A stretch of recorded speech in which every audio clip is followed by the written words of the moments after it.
As he said, my name is Christy. I use she, her pronouns, and I am the Technical Assistance Evaluation and Assessment Manager at the Ginsberg Center on the University of Michigan, Ann Arbor campus, which is quite the mouthful there. But to just kind of share a little bit about what I do, let me just move my slide forward here. So I manage the Ginsberg Center's Community Technical Assistance Collaborative, and the main aspect of my work is that this is a multi-partner, student-driven initiative that really focuses on enhancing the data and evaluation capacity of community organizations through reciprocal community-engaged projects. So our work is really grounded in meaningful community university partnerships that really foster a culture of learning and improvements, so that together we have the capability to build thriving, equitable, and just communities.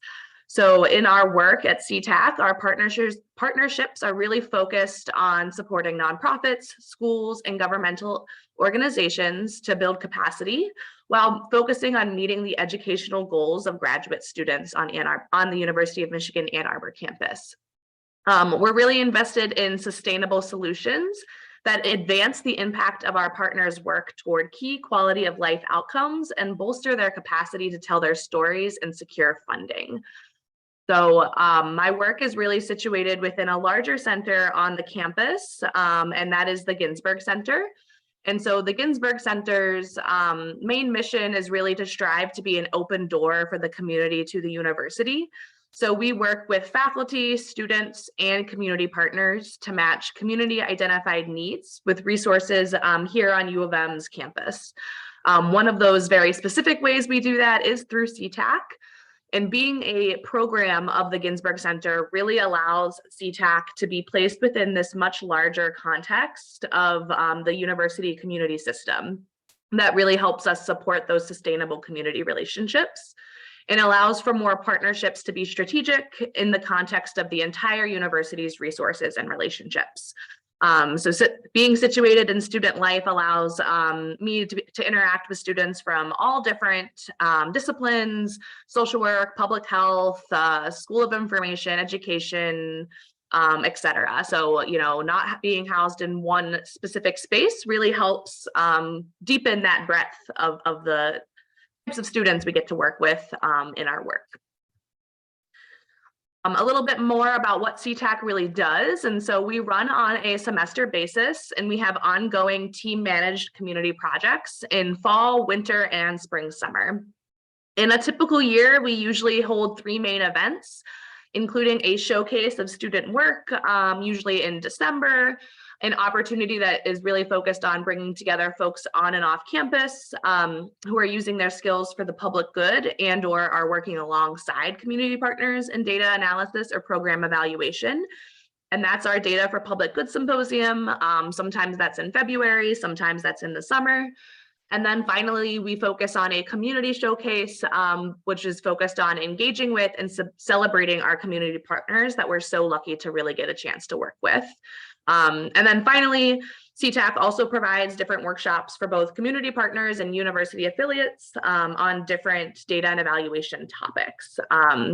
And so that's a little bit about, what I do as a background. I am a licensed social worker, and so I really bring a lot of my social work studies into the way that I approach data and in the way I approach the evaluation work and the training that goes into preparing our students to do the work. Which really brings me to today's topic, which is getting a chance to dive in a little bit about why data is so important in our professional worlds. And so, knowing that I have that background in social work, it's really important for me to think through the values and ethics of what I'm doing. And so that's the first and main point that we're going to talk a little bit about today, is just how professional ethics and values can interact with your data work. Number 2 would be the movement towards evidence-based practices in many fields. And then finally, using data to talk about the impact our work has on the people that we work with. And so, sorry, my slides are being a little finicky. Here we go. So the first reason why we should be using data is that our professional ethical codes tell us to. So each profession is guided by their own ethical guidelines and values.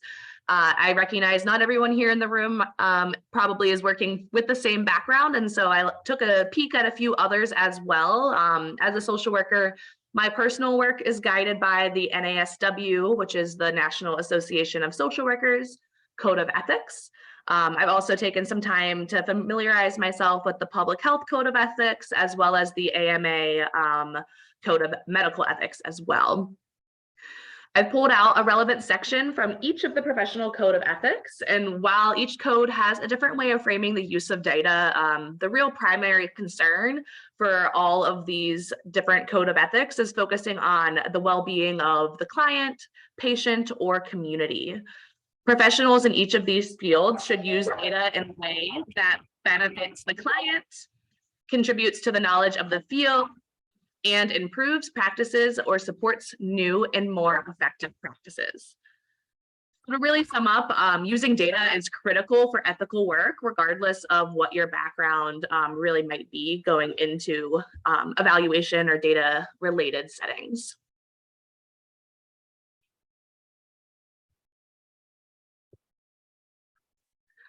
Our second point here is really to talk a little bit more in depth around supporting evidence-based practices. And so in social work, as well as in other fields, there's really a big movement towards, I'm sorry, let me just go move my dog for a second. My apologies.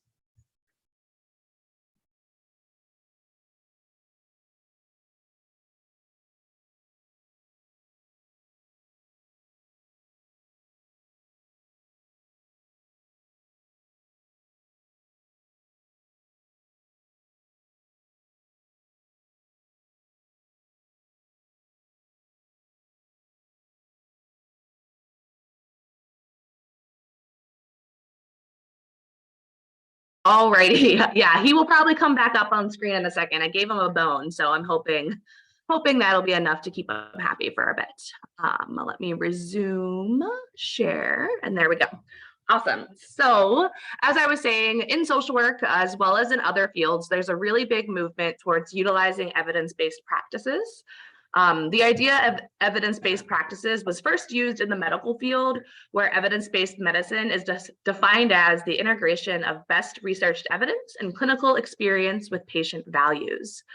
For me, the NASW defines social work evidence-based practices as those that combine well-researched interventions with clinical experience, ethics, client preferences, and culture to guide and inform the delivery of treatments and services. Making data more readily available and accessible to use in research and evaluation ultimately will help determine the effectiveness of certain interventions, programs, and policies. And then the third point we want to chat a little bit about, which is my favorite, honestly, is communicating the impact of our work. And so, you know, there's lots of amazing work being done all of the time, but sometimes it can be a challenge getting a chance to effectively communicate about the impact that we're having. And so data is really useful when we are telling people about all of that great work we're doing. And this could be done through a program evaluation where we would collect data to look at how effective a program is or how a program can be improved. We would then, interpret that data with the organization and develop some key findings that are useful for the organization and their clients.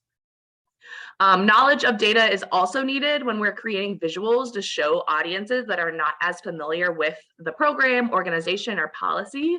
And so being really creative and thinking through your data visualization and how you're portraying that those findings in a way that's reaching the audience that you're really intending to.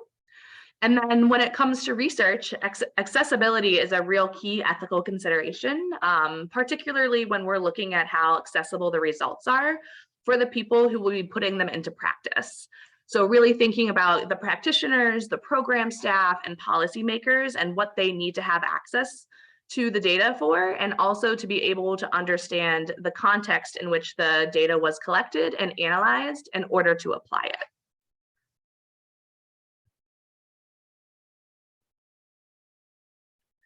That brings me to our first discussion point here. So I would love to get a chance to hear a little bit from folks in the room here about one or more of the reasons why we just mentioned is important in your own professional world, and maybe share an experience that you've had that relates back to your professional values, so using or supporting evidence best practices, and then lastly, communicating impact with your data. If anybody would care to unmute or drop it in the chat, and I can read it out to the group.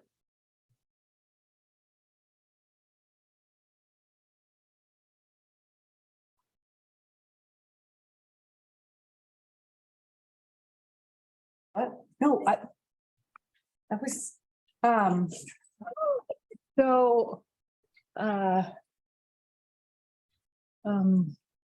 okay, so I think when we use the term evidence-based, I like how you pointed to the fact that there are different definitions, like professionally based on what constitutes evidence-based. But I also think it's important to understand how that the cultural aspect of it, as you were talking about, right? So like going into certain communities or just doing community level work with organizations and them saying, you know, this is what we feel is best for us in terms of like an intervention or an evaluation approach. Because sometimes I think that use of evidence-based ends up being something that, you know, can not stigmatize, but just sort of be, Absolutely. you know, it can be utilized in a power struggle there, you Yeah. know, being able to maybe ignore those client wishes or ignore those community wishes when you're solely relying on what's in those textbooks. Especially given that a lot of the times our evidence-based practices are more heavily based on white, cisgendered, heteronormative communities. And so thinking about what populations you're using and how that evidence-based has been created and who it was created for. So yeah, that's a really great point there. Does anyone else have anything else they'd like to share, or ways that you've seen your professional values impact the way that you've interacted with data?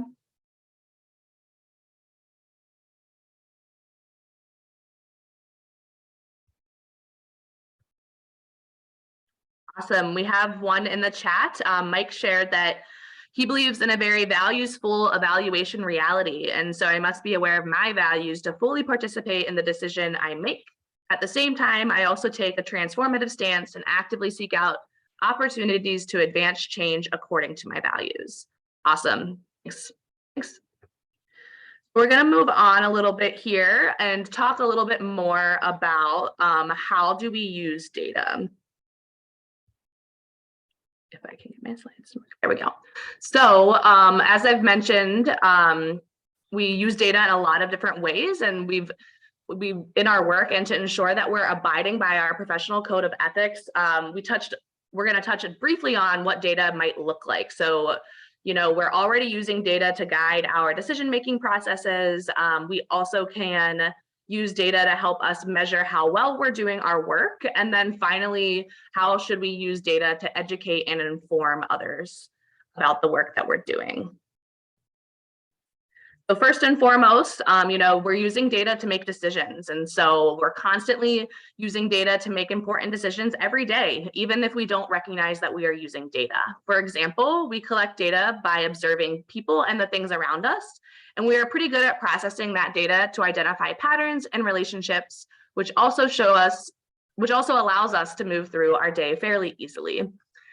Data is really, you know, as folks know on here on the call, are grouped into two main categories of qualitative and quantitative. That qualitative data includes those words and images that help describe the qualities or characteristics of what is being measured, and quantitative data refers to numbers that can be used to understand the world. We can really combine these two types of data to make more informed inferences about human behavior and understand the world around us. And we can also use data to guide our action and our work. When we think about data that we use in our decision-making processes, we should also consider how the data was collected and analyzed and how that might affect the inferences we make about our clients, programs, and organizations. For example, maybe your program only works with children under the age of 5. Would the data you have support a recommendation that impacts everyone under the age of 18? Probably not. So you should consider looking for more relevant data to support your claim.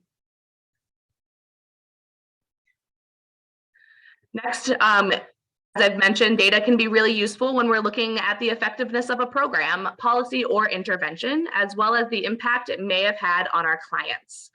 There are many ways to do evaluation and research that incorporate quantitative, qualitative, or mixed method approaches, including surveys, interviews, reviewing administrative records, and focus groups.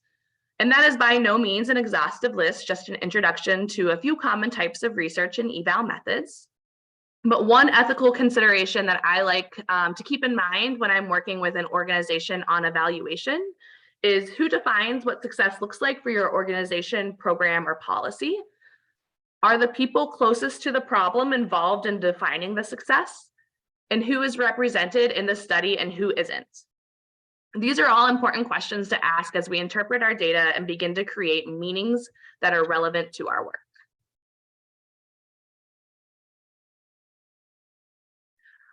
Another way that we can use data is to educate and inform people about programs, policies, or interventions. One setting that we might do this is in applying for grants. So using data to describe and quantify the work that is done in a specific program can help to illustrate the effectiveness or impact of a program for a funder. For example, you may work with clients engaged in therapy to reduce anxiety. Some data that might be useful is the number of clients using this intervention, the severity of their anxiety before treatment, clients' demographic information, the length of treatment, and the severity of anxiety after treatment. With this data, you could talk about how effective or ineffective the intervention was with a certain group, the length of treatment that seems to work best, and possible recommendations for improving the intervention so that it is more effective. We can also visualize data to make it easier for other people to comprehend. One challenge in evaluation and research is keeping our own bias out of our interpretation of the data. In our grant writing example, this can be especially challenging because the data reflects the work that you are embedded in every day. A few ways to combat bias in evaluation is involving other stakeholders in data interpretation, talking about how bias might show up in this work, and having multiple people analyze the data set. Another way this might show up in our work with data is cherry picking. And so are folks on the call familiar with what cherry picking is in the evaluation and data spaces? Can I get a thumbs up emoji if you've heard the term before?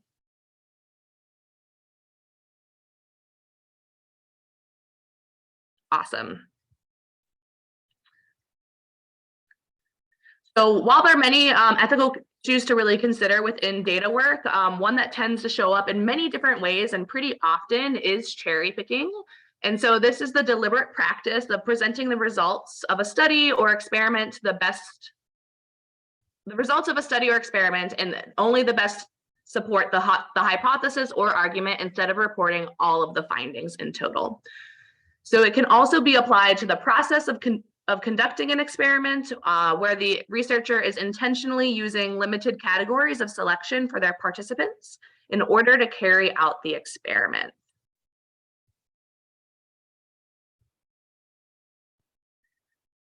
People engage in cherry picking both intentionally when it comes to their discussions with others, as well as unintentionally when it comes to their internal reasoning and processing. And so that action or practice of choosing and taking only the most beneficial or profitable items and opportunities from what is available can be really harmful to the folks who are really relying on us to be unbiased in that interpretation and in that analysis. So we want to be really careful that we're not doing that in the work that we're doing. As I've mentioned, there are two different ways that this can kind of show up in our work. There is the intentional use of cherry picking as well as the unintentional use of cherry picking. So we never want to, assume the worst in anybody. And so anyone who is using this tactic on purpose is definitely working to mislead you. But some people who are not non-specialists may not be familiar with all of the evidence in a field. So it could be possible that cherry picking is happening in ways that folks are not intending to do so and are not maliciously trying to mislead their clients or participants or whoever it is that they are working with. And so I want to get a chance to kind of hear from the room if folks have experienced a time when they felt that data had been cherry picked. Did you feel it was intentional or unintentional, and what you thought maybe the purpose of cherry picking in that example might be?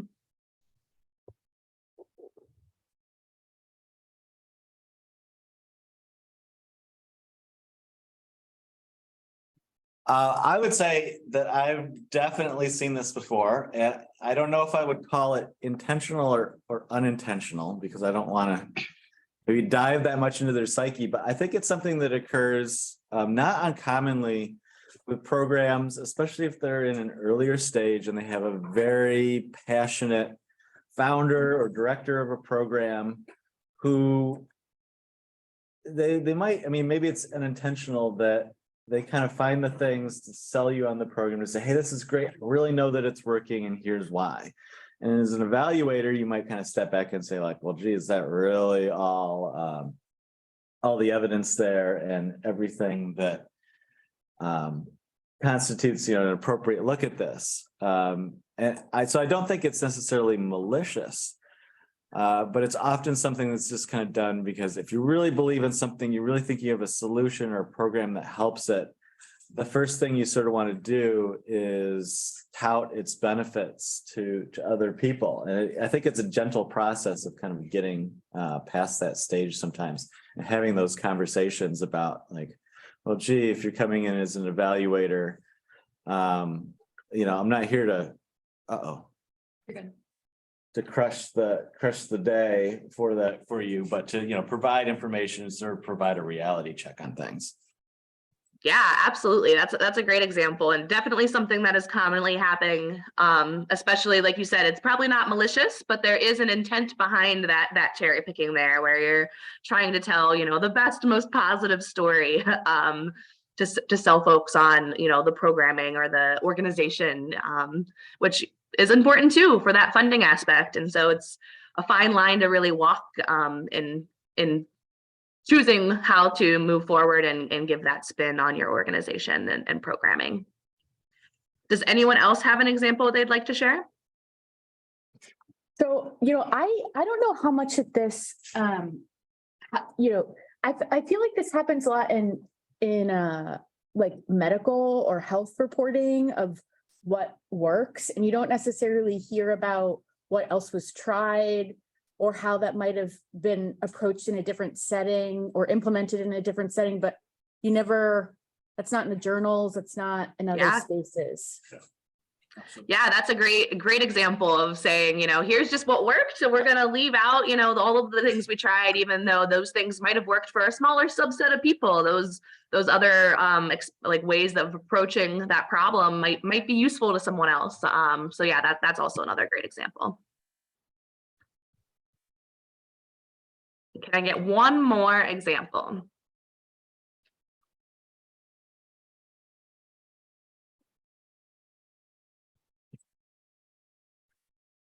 All right, this is Lori in the room, and I don't want to preempt. I can't see the folks online, so I don't want to take anyone. You're good. Okay, I wanted to just apply it to a sort of slightly different situation, which is, well, actually, there's two slightly different situations. One is like something that you see evaluators promoting is like, oh, you can use the findings to promote your program. Well, then if you're switching uses of data to marketing versus, building an evidence base, it's actually okay to like, look, this person said this, look at this finding. Like, so we have to, it's a tricky balance, I think, because sometimes it is okay to do that. It depends on your purpose and how you're presenting it, right? Yes. And then the original thought I had was in lit reviews. I think sometimes like writing a grant proposal and you want to cite something or you want to make a point in your lit review, like, I just need to find somebody else who said this thing instead of looking at the body. Okay, what is the body of literature saying this? You're like, I just need to find one other person who said this Absolutely. thing. I want some proof. I want to make my case compelling. So I think that's something we just have to be like cautious about too. Yeah, no, those are absolutely great examples. And I love, you know, in your first one there, when you're talking about the different uses of your data, you know, when you're going forward and choosing to collect data, being really intentional around understanding, you know, what's the main purpose for this afterwards, and being careful to make those decisions based on how we're going to use it moving forward. So awesome. That was great. Thanks for those examples. So we're going to talk a little bit now about the intentional cherry picking. And so some reasons why people might choose to intentionally cherry pick include that they want to seem more credible and successful in their field, that there is a strong notion in the field of science that unsuccessful studies are not useful.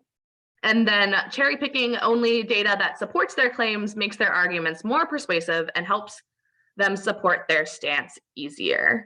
Of course, I think that unintentional cherry picking is probably something that happens way more often than intentional, especially in our evaluation spaces.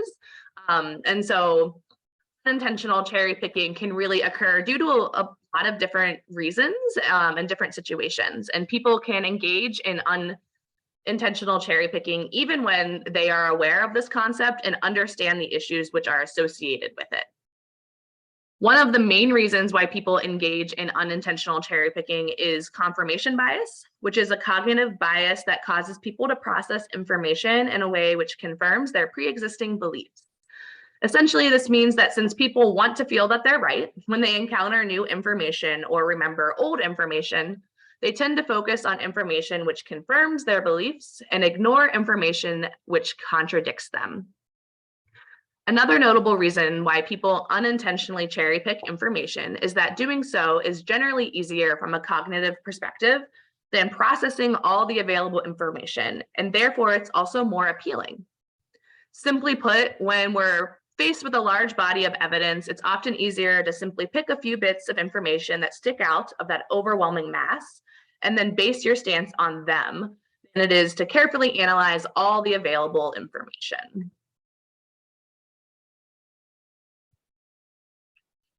And so there are various different forms of cherry picking. The first one is the sharpshooter's fallacy. And an example of this would be Amanda jammed the printer on their first day of work. Aaron has been saying that the printer is a piece of garbage despite it working without a hitch for every other person in the office, and uses Amanda's experience as proof of their claim. And so that sharpshooter fallacy is if a number of results are negative, but one is positive, or a number of results are positive, but one is negative, and a person would only highlight that one different result as a proof of success or as a proof of failure. We also have the slanting the evidence, which occurs when an issue is not objectively viewed because of misconstrued, misrepresented, and or false evidence. So an example of this is though some scientists believe in global climate change is caused by human carbon dioxide emissions, there are a greater number of scientists who believe that climate change is a cyclical pattern that has been occurring throughout the entirety of the Earth's existence. The third way is misrepresentation or quoting out of context. So the first sentence of Pride and Prejudice is, "It is a truth universally acknowledged that a man in possession of a good fortune must be in want of a wife." To quote out of context would be to say that Jane Austen personally said, "A wife will come to a man in possession of a fortune." And then finally, we have the fallacy of lack of proportion, exaggeration, or downplaying. So an example of this is that 3 out of 100 Toyota vehicles wound up on the side of the road last year. 4 out of 100 Hyundai vehicles wound up on the side of the road the year before. Therefore, Toyotas are more reliable than Hyundais because only 3 rather than 4 wound up on the side of the road. So those are all really small examples, but wanted to give you an opportunity to kind of see the different forms that cherry picking can really take place.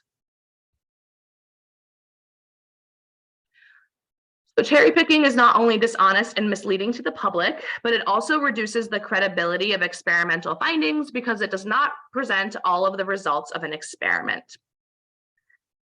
This can make it seem like an experiment was entirely successful when in fact it was not.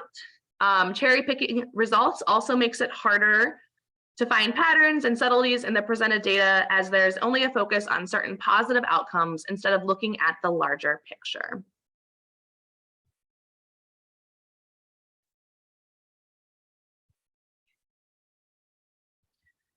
Cherry picking in practice comes up a lot in research, politics, and media. So for example, we're going to talk a little bit more in depth about cherry picking in research. So this often it leads to generalizations since there's not much data being presented. The researcher tries to stretch their findings to apply to a larger population. Cherry picking subjects for a study is especially problematic in experiments or an evaluation involving people, because when a researcher decides to select candidates based on how well they believe these subjects will support their claim, there is much bias that enters the research process. This bias limits the credibility of the study as it impacts the outcome of the experiment. So I'm going to give a few examples of how this has been done in research over the next 3 slides here.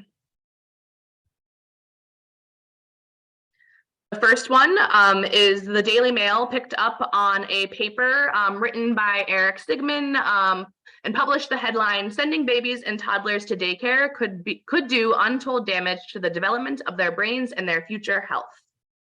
And so in 2011, author Eric Sigman submitted a paper about the effects of daycare on young children to the scientific journal The Biologist. His paper featured information from various sources and studies, but he only used information that supported his claim. The issue here is made quite obvious because it resulted in a provocative headline that introduced misleading information into the public sphere, which impacted parents' decisions on sending their babies and toddlers to daycare in that space. Second example comes from the 80s. And so Cecilia Merlot revealed that academic sources and textbooks were cherry picking information and therefore presenting incomplete representations of various topics. And this is really problematic in this example because people in general, like the general public, really view textbooks and academic sources as being credible. So if the public is being presented incorrect information that they believe to be true, there is a significant level of misunderstanding taking place on a broader population level, as opposed to those micro moments of cherry picking. And then in our third example, researcher Glenn Begley was trying to replicate a study of tumor growth in animals based off of a scientific paper written by an unnamed researcher. But for some reason, Begley could not seem to get the same outcome that the researcher did. So in 2011, Begley met with the unnamed researcher and described his dilemma to try and understand what he was doing wrong. The researcher explained that out of the 12 trials conducted in the experiment, only one was successful, and that was the trial that was published. In this case, the unnamed researcher's use of cherry picking in the presentation of their results misled other researchers to believe that their study was entirely successful, when in fact it was not. Not only was the researcher's conduct unethical, but it was also a blatant misrepresentation of the progress being made in that particular branch of cancer research. Next slide has a small little video, so let's see if this happens to work correctly. But global warming deniers frequently claim that global warming has stopped in recent years, and this claim they are cherry picking their data. So this graphic here from Skeptical Science illustrates how the cherry picking distorts the situation.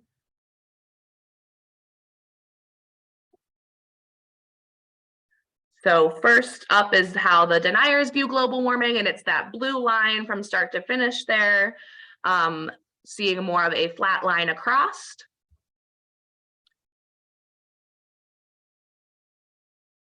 As opposed to how realists view global warming with that, very obvious growth over time.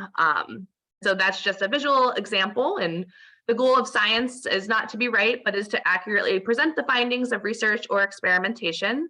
So by withholding parts of the experiment that are not necessarily true, or parts of the evaluation, researchers are misleading others to believe their claims.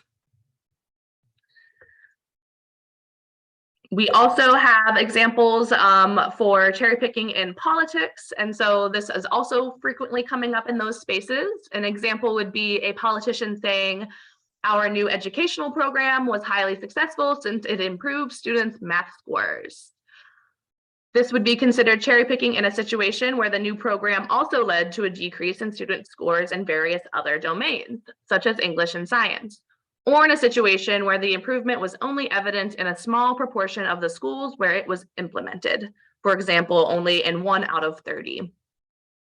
Another common example of cherry picking in modern political discourse appears in situations where politicians cherry pick information regarding the success or failure of policies which are used in other countries when attempting to argue in favor or against the implementation of those policies in our own country. And then the final examples I will share here are just cherry picking in the media. And so this is often used by the media, particularly in the case of less reputable media bodies, when they present only one side of the story or give it disproportionate coverage while ignoring facts that could support alternative viewpoints. For example, consider a situation where a new study, which is based on the input of thousands of scientists in a certain field, finds that 99% of them agree with the consensus position on a certain phenomenon, and only one of them disagree with it. When reporting on this study, a reporter who engages in cherry picking may say the following. A recent study found that there are plenty of scientists who disagree with the consensus position on this phenomenon. This statement represents an example of cherry picking because it only mentions the fact that the study found that some scientists disagree with the consensus position on the phenomenon in question, while ignoring the fact that the study in question also found that the vast majority of scientists support this position.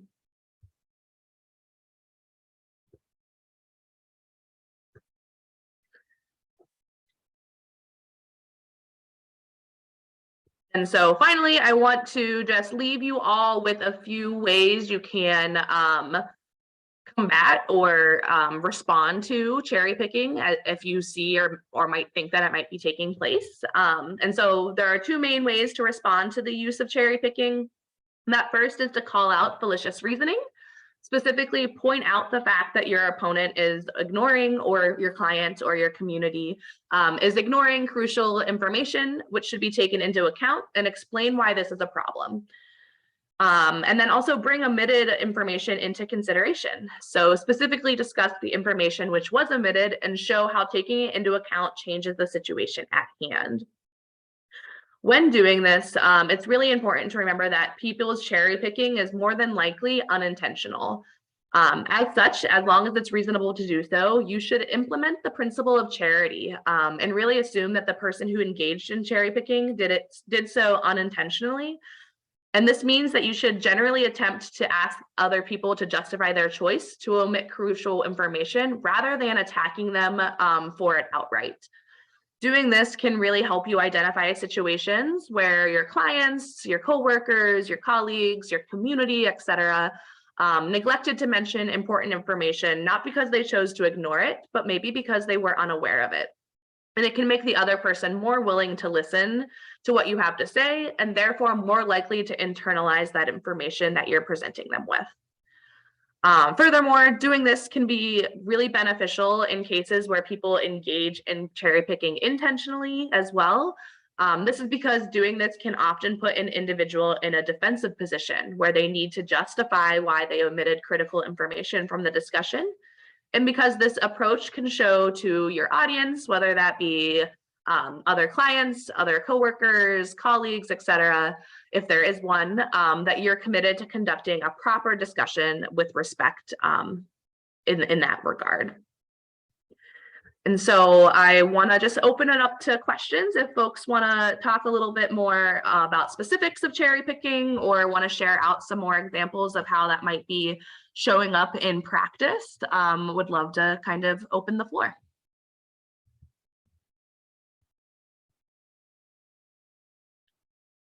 Okay, I have a question.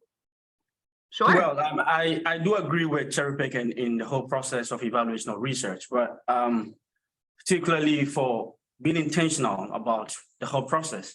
And you made mention of the fact that it's It brings about credibility, which is really important in our data and then the decisions we make as evaluators or researchers. But how does unintentional cherry picking influence our data? To what extent does it influence our data, and what must we do?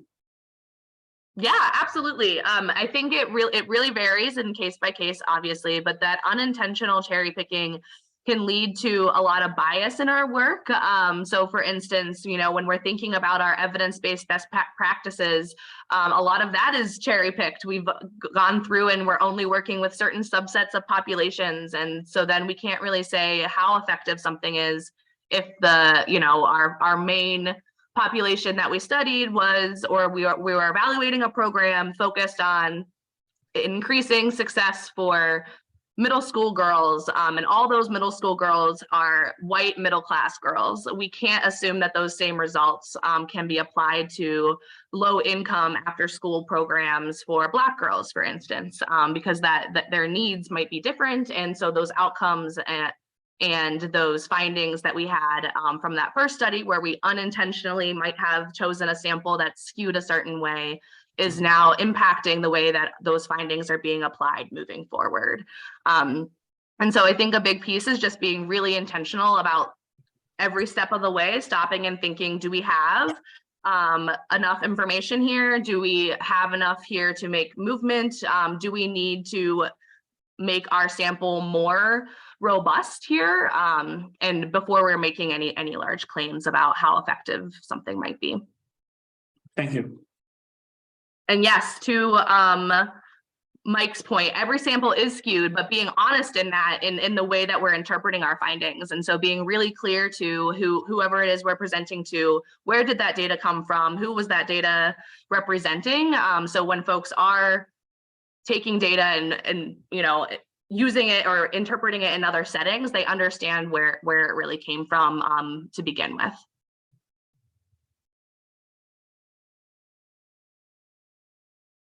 This is Lori here in the room. Hello. Hi, Lori. So one thing I have mixed feelings about, I think we've all done it. I don't think it's terrible, but I have mixed feelings about it, is when you have, like, say, a 5-point scale, and so often we're combining those top ones. And then I think, well, if you're just going to combine the top ones, why don't we just have 3 categories: negative, neutral, high, or 2 categories, positive, negative. But it's because if it came out with, like, whatever the top, like, rating is excellent, if it was 75% of the people or 95% of the people, we'd want to report that, we'd want to promote that. But it's typically more like, 45 said very good and 20% said excellent. So we combine them and make it look better. And it's not lying, it's not misrepresenting, but it is a little bit of massaging and controlling the perception. And I think it's super common. So I don't know, do you have any thoughts on that? Yeah, no, I think that's really probably one of the most common ways. And I think, again, it comes down to the story that you're telling with that data. So, in that case, sharing out with your, funders or your annual reporters, you're going to want that bigger, large, more robust number. But if you're maybe meeting with a client one-on-one, you might not want to sell up that same large number of, like, this is for sure how much you're going to succeed or how much you're going to enjoy, the program. And so I think it's the intention of what you're trying to get out of, or why you're using the exaggerated group number. Because it's not as helpful if you just do like that 3-point scale. You're going to lose that nuance. But then again, if we're already collapsing them into positive and negative, it can be really helpful for folks to be able to feel like you're part of one group or the other as well. And so in short, I think it's helpful to be able to know when you can combine data in a way that you're ethically talking about it. And so I think that's the main point, is how you're utilizing the data once you've made those combinations, as opposed to, being a little bit spontaneous with those decisions. And so if you're always making the decision to combine scale 4 and 5 together, then you have that consistency over time. But if you're changing that depending on how the results of the survey come in, then that's something that you should consider a little bit more. Mike, yeah, did you want to come off mute?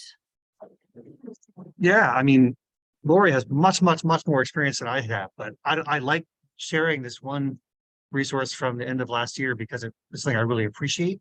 And the idea of, I think, yeah, I mean, when you combine stuff like that, I think in some ways that's more honest, right? Because I also don't like getting so detailed with, an opinion Likert scale that implies greater significance to the data. Sometimes I feel like combining it is more honest because I'm sure you know that, but you don't want to imply that, 5 is 5 times more than 1 when it Mhm. isn't. It's just an opinion. So I think combining can be appropriate. I love what this article brought out in some detail is that we can be intentional about choosing to include variability specifically. So I think to me, it's a really great answer to that, that when you combine things, finding a way to visualize that in a way that sometimes shows the combination. And that's what this article gets into. And that kind of taking the responsibility as communicators to not only provide answers, but also to provoke good questions. Ah. And that is an intentional thing that we should do. That when we talk about communicating, that it feels tempting to make the most tight and simplified visualization that we can, that shows that we have a great thing to communicate and we're providing value to this decision maker. But I love the way this article brings out that, sometimes the more responsible thing to do is to also make sure that we're provoking the right questions as well as providing the right answers, which is, I think, really what we're talking about right now. I think that was a really cool point. Yes, absolutely. And I also want to leave you all with another resource as well. I'll drop this in the chat and then I'll also email this over to you, John, to give to the folks in the room. But the organization We All Count, that is yes, okay, I'm on the right one. We All Count has some really awesome data equity talks that they do every Friday from 12 to 1 that are free to sign up for if you sign into their newsletter. And then they also have some awesome blog posts. This one here on identity sorting dials and specificness, 4 approaches to multiple race questions, etc. But are some really great blog posts, and it's a really great community focused on practitioners and folks in academia and folks from all other facets of the world and industry that are working with data and want to have that equity focused approach. I highly recommend signing up for their newsletter and getting involved in their Friday group talks, just because it's a great way to meet folks across the country and folks doing other important work like you all are at the Evaluation Center.